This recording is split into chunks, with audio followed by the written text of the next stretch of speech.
एक बार देव ऋषि नारद पर अपना प्रभाव डालने का प्रयत्न कामदेव ने भी कर डाला, लेकिन देव ऋषि नारद को कामदेव प्रभावित नहीं कर पाए और देव ऋषि नारद के सामने स्वयं कामदेव नतमस्तक हो गए। क्या कहती है ये कहानी, आइए जानते हैं। इस बात का घमंड देव ऋषि नारद को हो गया कि कामदेव भी उनकी तपस्या पर ब्रह्मचर्य भंग नहीं कर पाए। देव ऋषि नारद ने ये बात भगवान शंकर को बता डाली। भगवान शंकर ने चुपचाप सारा वृत्तांत सुना और फिर सुझाव रूप में महादेव ने नारद से ये कह डाला। इस बात को भगवान विष्णु के सामने इतना अभिमान के साथ कभी नहीं कहना, लेकिन इस बात का देव ऋषि नारद को इतना अभिमान हो गया था कि शिव जी के मना करने के बाद भी नारद मुनि ने ये बात भगवान विष्णु को बड़े ही अभिमान से जा बताई। तब भगवान विष्णु ये समझ गए कि देव ऋषि नारद में अहंकार आ गया, जो कि नारद मुनि के लिए कदाचित उचित नहीं है, क्योंकि देव ऋषि नारद को मुनियों के मुनि नारद मुनि के नाम से भी जाना जाता है और एक मुनि का अहंकार बहुत ही विनाशकारी साबित हो सकता है। तब आत्मा मंथन कर नारद मुनि में जगे अहंकार को खत्म करने के लिए भगवान विष्णु ने एक योजना बना डाली। जब नारद मुनि भगवान विष्णु को प्रणाम कर आगे बढ़ गए, तब रास्ते में नारद मुनि को एक सुंदर भवन दिखाई दिया, जहां पर वहां की राजकुमारी विश्व मोहिनी के स्वयंवर का आयोजन हो रहा था और देव ऋषि नारद उस जगह पर पहुंच गए और वहां की राजकुमारी विश्व मोहिनी को देखकर मोहित हो गए। और ये सब भगवान विष्णु की माया के कारण हो रहा था। राजकुमारी विश्व मोहिनी का सुंदर रूप नारद मुनि के तप को भंग कर चुका था, जिस कारण उन्होंने राजकुमारी विश्व मोहिनी के स्वयंवर में हिस्सा लेने का मन बना डाला। राजकुमारी को पाने की इच्छा में नारद अपने स्वामी भगवान विष्णु की शरण में जा पहुंचे और उनसे उनके समान सुंदर रूप पाने की इच्छा जाहिर कर डाली। तब भगवान विष्णु ने नारद मुनि की इच्छा अनुसार उन्हें अपना एक रूप भी दे दिया। नारद नहीं जानते थे कि भगवान विष्णु का एक वानर रूप भी है, जिसे हरि रूप कहा गया है, और हरि रूप लेकर नारद उस स्वयंवर में पहुंच गए।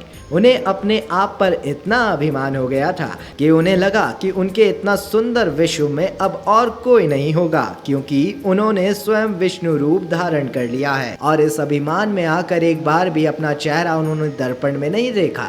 नारद को इस बात का विश्वास हो गया था कि उन्हें देखकर राजकुमारी उन्हीं के गले में वरमाला पहनाएगी, लेकिन ऐसा नहीं हुआ। राजकुमारी विश्व मोहिनी ने क्रूरूप नारद की तरफ देखा भी नहीं और राजा रूपी विष्णु के गले में वरमाला डाल दी।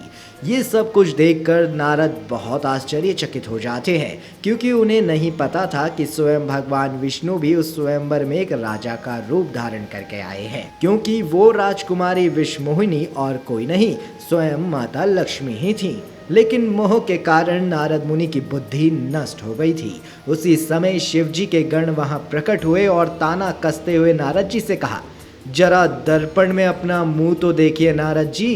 बंदर जैसा मुख बनाकर चले आए राजकुमारी विश्व मोहिनी से स्वयंवर रचाने। तब जाकर नारद मुनि ने अपना मुख दर्पण में देखा और दर्पण में अपना मुख बंदर का देखकर नारद जी को बहुत गुस्सा आ गया और उन्होंने तुरंत क्रोध में आकर भगवान विष्णु को ही श्राप दे डाला। मैंने आपसे आप जैसा सुंदर रूप मांगा था और आपने मुझे एक बंदर जैसा क्रूप कर दिया, मुझसे मेरा प्रेम छीन लिया। तो लो, मैं श्राप देता हूँ कि आपसे भी आपका प्रेम छीन जाएगा। आप भी वियोग की पीड़ा सहन करेंगे और अपने प्रेम को पाने के लिए इधर उधर भटकेंगे। तब यही बंदर आपकी सहायता करेंगे। क्रोध के वश में आकर नारद जी ने भगवान विष्णु को श्राप तो दे दिया और कहा कि जैसे मैं स्त्री के लिए धरती पर व्याकुल था, वैसे ही आप भी मनुष्य रूप में जन्म लेकर स्त्री के वियोग से व्याकुल होकर धरती पर भटकेंगे और उस समय आपकी वानर ही सहायता करेंगे। लेकिन जब भगवान की माया का प्रभाव हटा, तब नारद जी को अपनी गलती का एहसास हुआ और उन्होंने भगवान से तुरंत क्षमा मांगी। लेकिन नारद मुनि के दोनों ही श्राप फलीभूत हुए। भगवान विष्णु को श्री राम के रूप में पृथ्वी पर अवतार लेना पड़ा और माता सीता का वियोग भी सहना पड़ा और वानरों की भी सहायता लेनी पड़ी, क्योंकि भगवान विष्णु ने खुद नारद जी से इस मजाक की माफी मांगते हुए उनका श्राप सत्य होने का उन्हें वचन दे डाला।